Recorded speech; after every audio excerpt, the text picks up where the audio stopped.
Assalamualaikum warahmatullahi wabarakatuh. Oke teman-teman, hari ini kita akan melanjutkan materi selanjutnya. Setelah tadi kita membahas full tentang jenis-jenis pemantulan, kali ini Bu akan membagikan materi tentang masih di optik geometri. Berarti setelah pemantulan kita akan bahas yang namanya pembiasan. Nah, apa sih itu pembiasan? Nah teman-teman, pembiasan itu adalah pembelokan arah rambat cahaya ketika melewati medium yang berbeda.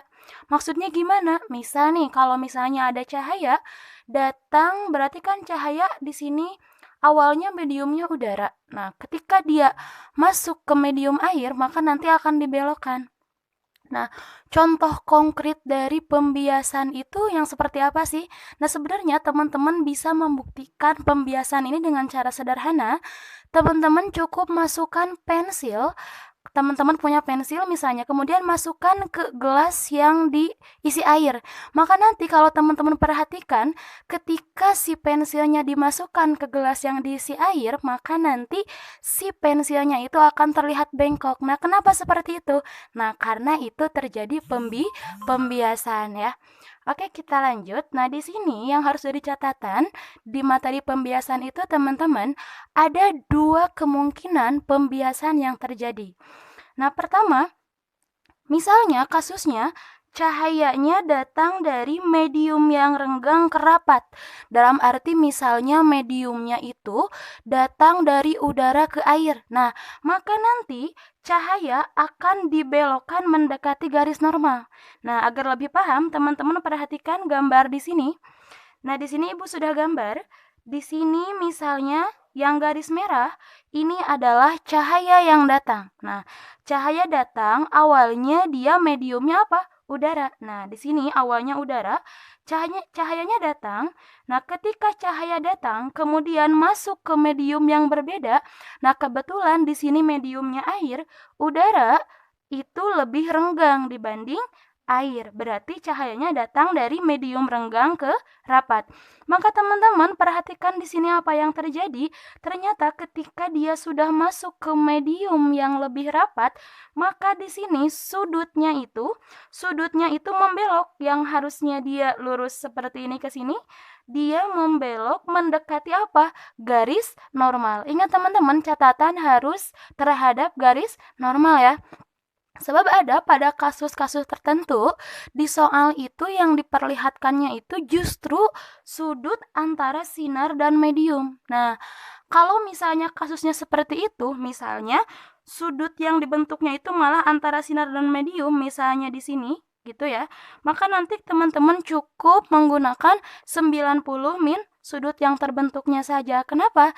Karena harus antara sinar dan garis normal, mau itu sinar datang maupun sinar biasnya, gitu ya.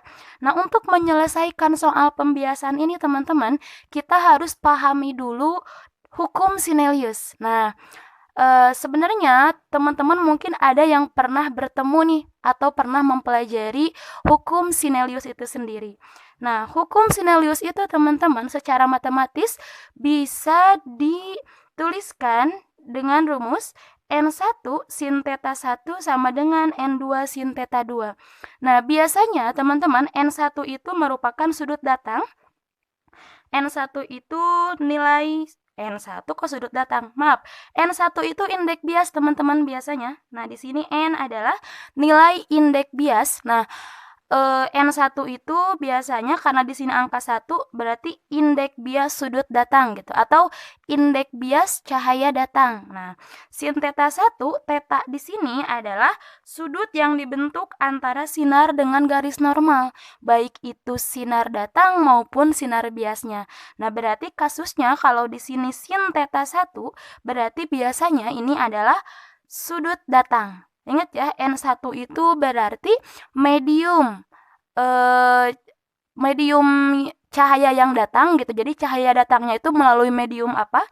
Kemudian kalau di sini N2 berarti N2 itu medium ketika cahaya sudah dibiaskan. Nah, sin theta 2 berarti sudut biasnya ya. Nah, seperti itu.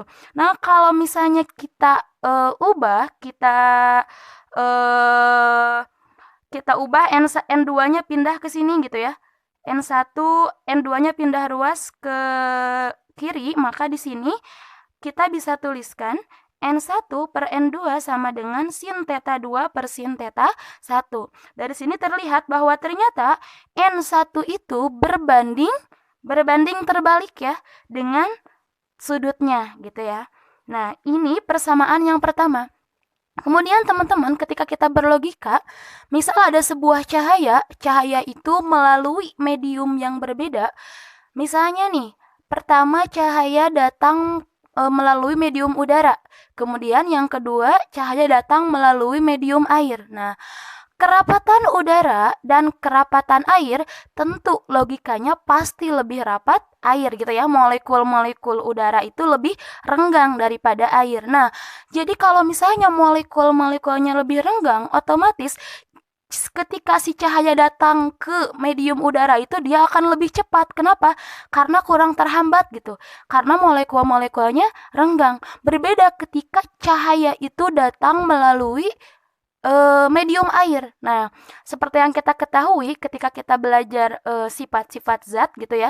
Zat cair itu mediumnya lebih rapat dibandingkan udara. Jadi jarak antar partikelnya itu lebih rapat. Nah, ketika masuk ke air berarti nanti dia akan lebih banyak terhambat oleh molekul-molekul air. Akibatnya kecepatannya akan semakin kecil dibanding ketika si cahayanya merambat di udara. Nah, dari yang telah Ibu paparkan, kita bisa ambil kesimpulan bahwa ternyata semakin rapat medium atau si N-nya semakin besar gitu ya, maka ternyata kecepatannya teman-teman justru akan lebih kecil. Sehingga nilai N itu berbanding terbalik dengan kecepatannya. Sehingga di sini bisa kita tulis N1 per N2. Kita tadi sudah belajar bahwa sudutnya itu berbanding terbalik dengan indeks bias, maka di sini yang ditulisnya adalah sin theta 2 dulu, baru sin theta 1. Barusan juga kita sudah belajar bahwa ternyata nilai indeks bias itu berbanding terbalik dengan kecepatan. Maka di sini dalam persamaannya ditulisnya V2 dulu teman-teman, baru V1. Nah, kita juga sudah belajar sebelumnya bahwa rumus V itu teman-teman di gelombang bunyi misalnya, V itu adalah lambda dikali F.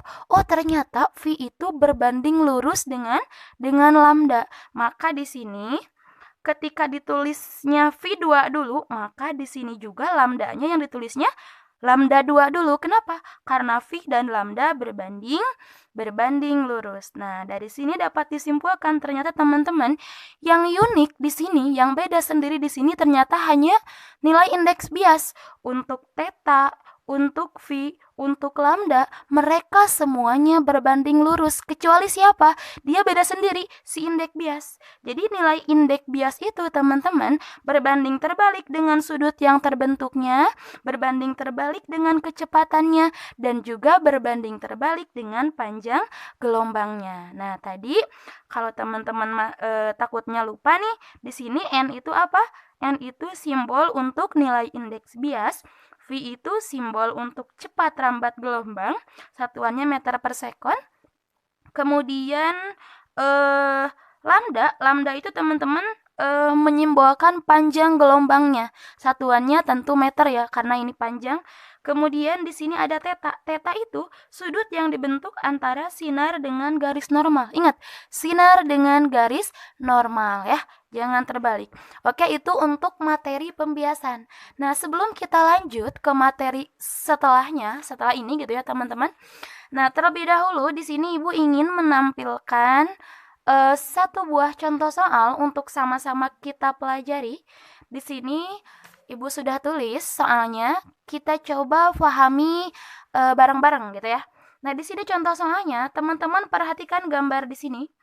Nah, di sini ternyata katanya pada gambar memperlihatkan sinar datang dari gelas. Nah, ini sinar datangnya dari gelas. Bisa gitu ya? Bisa. Kita tembakan aja laser gitu ya. Sinar datang dari gelas kemana? Ke udara. Nah, berarti sinar datangnya laser, jangan laser deh, senter gitu ya. Nah, sinar datang dari gelas. Nah, berarti dari sini dari bawah, teman-teman. Sinar datang dari gelas. Oh, berarti gelas yang diisi air misalnya ya. Dari gelas ke mana? Ke udara. Nah, berarti medium di dalam gelas yang berisi air, tentunya dia lebih rapat dibanding medium ketika di udara. Nah, di sini berarti ketika cahaya datang dari medium yang lebih rapat ke yang lebih renggang, maka cahaya akan dibelokkan menjauhi garis normal. Nah, di sini teman-teman jangan terkecoh. Di sini sudut datangnya 53. Oh, ini sudah betul ya. Ini sudut yang dibentuk antara mana? Antara sinar datang dengan garis normal gitu ya. Kemudian di sini 37 derajat. Nah, teman-teman, 37 derajat ini ternyata kurang tepat. Nah, 37 derajat ini bukan sudut yang dibentuk antara sinar dengan garis normal, karena garis normalnya ini. Berarti ini mah sudut yang dibentuk antara sinar datang dan medium gitu ya. Nah, harusnya yang ini. Berarti untuk mencari nilai sudut θ 2, nah di sini θ 1. Oh, berarti di sini salah nulis ya. Sebentar. Teman-teman, maaf tadi salah dalam penulisan. Ternyata dalam soalnya, karena di sini penyelesaiannya seperti ini ya, harusnya ternyata sudut awalnya di sini. Jadi sudut datangnya juga tidak pas di antara sinar datang dan garis normal. Tapi di sini sudut yang dibentuknya adalah sudut antara sinar datang dan juga mediumnya. Nah, kalau seperti ini bukan sudut yang kita cari, teman-teman. Dia bukanlah orang yang kita cari. Nah, yang kita cari adalah sudut mana? Sudut ini. Nah, berarti untuk mencari sudut antara sinar datang dan garis normal, kita cukup mengurangi aja. Berarti di sini θ satunya, teman-teman hanya tinggal membuat seperti ini. 90 dikurangi 53. Kenapa? Karena sudut seperempat lingkaran seperti ini. Nah, ini segitiga siku-siku ya. Di sini ada siku-siku. Maka berarti sudut dari sini ke sini itu besarnya 90 derajat. Yang kita cari adalah sudut dari sini ke sini. Berarti untuk mencari nilai ini, kita cukup mencarinya dengan cara 90 gitu ya, dikurangi 53. Nah, 90 dikurangi 53 itu adalah 37. Nah, berarti θ satunya, nah yang di sininya, nah berarti yang di sininya teman-teman, nah yang ini nilainya berarti menjadi 37 derajat gitu ya. Kemudian yang ini sudut biasnya gitu ya. Di sini yang tertulisnya 37. Nah, 37 ini bukanlah yang kita cari. Yang kita cari justru adalah sinar datang, bukan sinar datang ya, sinar bias dengan garis normalnya. Berarti teman-teman cukup tuliskan 90 dikurangi 37. Berarti θ 2-nya adalah berapa? 53. 90 dikurangi 37 adalah 53. Nah, di sini yang ditanyakannya apa? Besar indeks biasnya. Nah, berarti ini caranya cukup sederhana, teman-teman. Di sini kita cukup menggunakan hukum Sinelius saja. N1 per N2 sama dengan sin θ 2 per sin θ 1. Gitu ya. N1-nya berapa? N1-nya itu berarti yang kita cari ya. Karena ditanyanya adalah maka besar indeks bias gelas. Berarti ini kan. Nah, ditanyanya itu adalah indeks bias sinar datang. Berarti N1 yang ditanyakannya N1. Berarti N1 yang ditanyakan N2-nya 1. Loh, kenapa 1? Karena indeks bias medium 2 atau ketika setelah dibiaskan ke udara gitu ya. Nah, harus teman-teman tahu dan harus teman-teman ingat bahwa indeks bias udara itu selalu 1. Maka di sini N2-nya sama dengan 1 gitu ya. Sama dengan sin θ 2. Sin θ 2-nya berapa?